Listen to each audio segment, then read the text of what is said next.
Hi, and thanks for joining Scruffy Politics. Stimpy here in Detroit, Steve over there in the western suburbs of Chicago, and we're going to start out talking about the the plane crash in Washington, D.C., and Trump's discussions around DEI. So, Steve, I know you felt like he was blaming it all on DEI, which you explain your position, I and then mean, I'll tell you what I I think. think it's ridiculous. So on January 20th, his FAA director, I think Sean Duffy, who's a former reality TV star, by the way, he fired the director of the FAA. January 21st, air traffic controller hiring was frozen. 22nd, the Aviation Safety Advisory Committee was disbanded. January 28th, buyout retirement demand sent to existing employees. 29th, the first mid-air crash in 16 years. And then Trump goes on and blames DE or D. Oh what's DEI? Yeah, and Diversity, equity, and that's his first inclusion. response. And someone Yes. asks, "How do you know?" And he says he has common sense. Okay, even you're laughing because he doesn't Yeah. have common sense. Well, I don't remember exactly what he was responding there to, but I do. Just to back up real quick, I know what he meant when he was talking about the DEI. The reason he's saying that is because one of his executive orders was changing something that Biden had in place. So Biden did have a program in place where they were hiring air traffic controllers based on certain quotas of certain people that they wanted represented in that community. So they were not. So what basically Trump was saying is, I got rid of all that and I put new standards in place and I raised them, because what Trump is saying is, if you have people's lives in your hands and you're responsible for directing those planes, I don't care about diversity, equity, inclusion. I want the best and the brightest and the people with the sharpest skill set hired. Now, I don't know. I've never met anyone that worked in that field, but I hear it's extremely stressful. And they're extremely overworked because they're working around the clock. I think that's where the whole DEI thing came from, because I do think they asked him, wait, are you saying that this was because of DEI with the pilot? And he said, oh, I don't know. We'll have to see what the investigation unfolds. So where the DEI came in was him speaking to the program that Biden had in place. Well, yeah, and the pilot turned out to be white. Um, and mistakes happen, but the pilot was doing a job for two people, so there should have been someone else. And it's just unfortunate, though, that everything that happens is DEI. I'm not sure if Elon Musk put a chip in the Republican politician's head where, like, every other sentence is, well, it's DEI, because that's getting stupid now. It's a stupid excuse on everything. On Well, everything. Yeah. well, nobody wants DEI, and here's the example I would use. If you're having brain surgery, will you feel more comfortable learning that that person's skin color represents 20% of their community? I don't care who does brain surgery on me. I don't care if you're black, white, if you're gay, you're straight. I don't care. I want the best one there.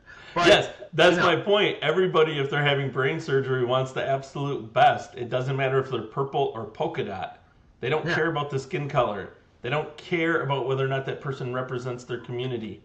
You know? But just because there is someone who's black in a high position does not mean they don't deserve it. They probably got there because they have the merit. So not everyone who is black or Hispanic, who doesn't look like Trump has a position. It doesn't mean it's just a DEI hire. Absolutely. I mean, Yeah. look at people in the Ben Carson got to where he was because he was the best at what he did. Oprah Winfrey got to where she was because she was the best at what she did. Don't Denzel get me started on Washington Oprah. got to where That's a he whole was nother because he was the episode. best at what he did. None of those people got to where they were because of DEI or affirmative action, for that matter. I don't think they were doing affirmative action for actors back when Denzel Washington was coming up through the ranks. I mean, he got there by working his butt off and being good at his trade, you know? Yeah. Yeah. So I think most people are probably in favor of getting rid of this. And the other thing you have to understand is this diversity, equity, and inclusion thing. It became its own industry. So, I always hear people say, oh, well, look at how Trump's making money off this. Do you know how many people made money off DEI? Because people built whole companies where they were charging thousands of dollars to go into places like Coca-Cola and do classes, and it was mandatory. So they come to the white people at Coca-Cola and say, hey, this is kind of something you have to do. You're going to go sit in this class now and listen to this person, and they're going to tell you how you should, give preference to black people because of their skin color and because of racism and because of slavery and how they were downtrodden as people.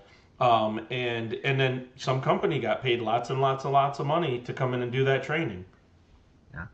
So, well, I'll say this: for the 5 years I worked for Coca-Cola, I don't remember a video about that, and it would have been a waste of time.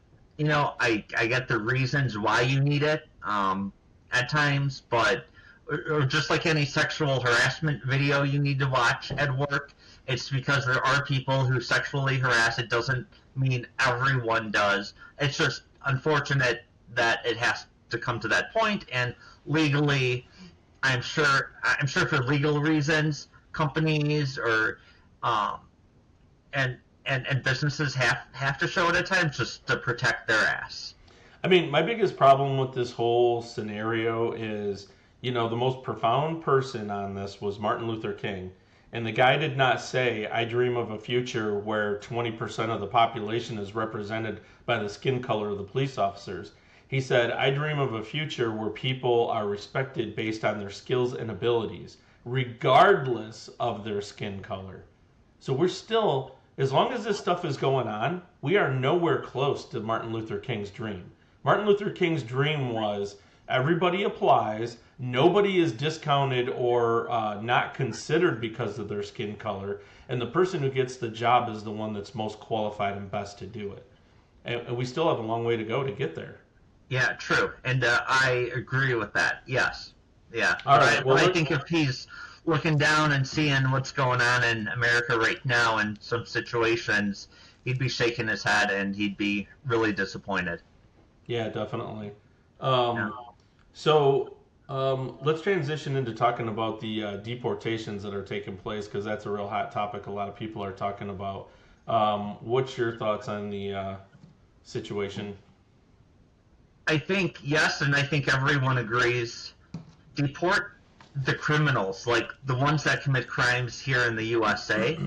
But if someone's been here for 10, 15 years and they're working hard and they have a family right now, deporting them is asinine. It's really stupid. They're contributing to the economy. Back in 2022, over $100 billion in federal, state, and local tax revenue were from illegal immigrants or undocumented immigrants. So if you take that away, that's only going to hurt the middle class and the working class. It's not going to affect Trump's top 1%. It's not going to affect Elon Musk. So unfortunately, it will affect us. And with prices of groceries too, who's going to pick, the crops on the farms, who's going to, in the factories, in the restaurants, who's going to work? Will those MAGA loyalists come in and work those jobs? I mean, I think, everyone is in favor of immigration. I think that everybody wants it to be done properly, meaning that, if we have a law set in place, you should follow that law. The law actually states, even if you're claiming asylum, the actual law says that you're supposed to go to the nearest port office from your country. So if it's Guatemala, that doesn't mean you show up at the U.S. border. It means you go to a U.S. embassy in Mexico and you apply for asylum there. That's how it's supposed to work. But unfortunately, we got into a situation where, for whatever reason, people didn't want to listen or pay attention to the laws, which is so ironic since they went after Trump and said that he was like 100-time convicted felon. But they allowed a situation where they let everybody come to the border, which is not how it's supposed to work. Then they let them in and they say, oh, well, we'll process you and we'll send you paperwork for your asylum hearing. And then these people just filter into America and get jobs, and they don't have addresses. You don't know where they are. You don't know who they are. They weren't properly vetted over the last 4 years because they were letting them in like crazy. Um, and then you end up in a situation where, these people don't even show up for their asylum hearing. Well, then the court makes a judgment against them. So those people didn't do it the right way. And I think that they have to go. They weren't supposed to be here in the first place. They took advantage of our asylum rules, and Democrats took advantage of our asylum rules because they just weren't following the letter of the law. So So then I'm now, trying. now you're right. We do have a whole group of people that will be much more difficult to deal with because I agree with you. It's a different situation if it's someone that's been living here 20 years and they have a house and they have a family and they've been working and stuff.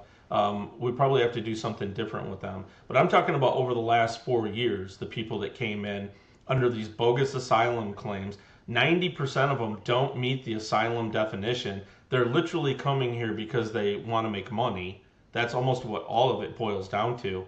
And then you've got the criminals, of course, who are coming here to do what? I don't know. Because the criminals, it doesn't seem like they're even working when they arrest these people. But I guess they're what just I coming here to find, perpetrate crime. yeah, and I guess what I find kind of sick about this, though, that the Trump administration is doing, and that Tom Holman, the guy in charge, they're making this into kind of a reality show now, where they have cameras, and Dr. Phil is going around now trying to interview these illegal immigrants. Like, what a, like, to get someone at their lowest point, and Dr. Phil's there for entertainment, I think is just sickening of what they're doing. It should be handled professionally. To some degree, I agree with you. I saw that also. I don't know why the hell Dr. Phil was out there.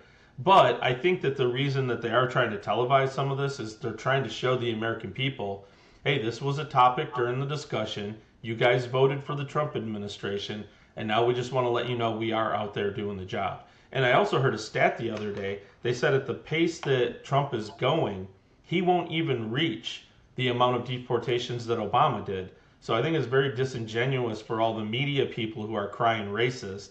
Oh, Trump's a racist. He just wants to kick brown people out of the country. Because right now they're saying he's not even on track to beat Obama. Obama deported a whole bunch of people, but nobody ever called him a racist. Well, I think it's in how you handle it and how you respond to things. And Obama, I think he had a human side to him too. And yeah, there were deportations under Obama and Biden too. So all these Republicans who say that Obama and Biden were so, did nothing. They actually did do, they actually did do something. But but I'm trying to think, when Melania came here and she had Barron, was she a U.S. citizen yet? Because if she wasn't, then Barron needs to go. Bye, Barron. We'll be fine without you. Oh my gosh. I'm telling you, you guys will come up with anything, man. All right, so now we're going to deport Barron Trump. Well, hey, under what Trump is saying right now, I don't know what her immigration status was when she came to the I'm not country and sure all either. that. So yeah, I mean, I'll have to look that up. But the show is almost over here, so it's been a pleasure. And absolutely. We'll come up with a topic and do another one of these soon. Yeah, but one last thing. I think anyone who is in favor of reporting illegal immigrants and getting them out of this country, they should go pick crops on the farm fields or work in the restaurants or the factories and all the hard jobs and going on your roof and fixing your roof and fixing the siding of your house. Go out there and do that, Trump supporters. Go on. Well, actually, so here's a perfect example, because I know you've said this to me before, that they're just doing jobs that other people won't do or white people won't do, right? Now, I have to admit, when I lived in Chicago, the McDonald's that I went to on a regular basis was mostly Hispanic workers. When I moved to Michigan, the McDonald's that I go to now is all white people. So apparently, Yeah, white people in America still will work at McDonald's. oh, well, yeah, yeah. Oh boy. All right, So, we'll all right, pick it up thank in the you. next one. All right, see Yeah. ya. Bye.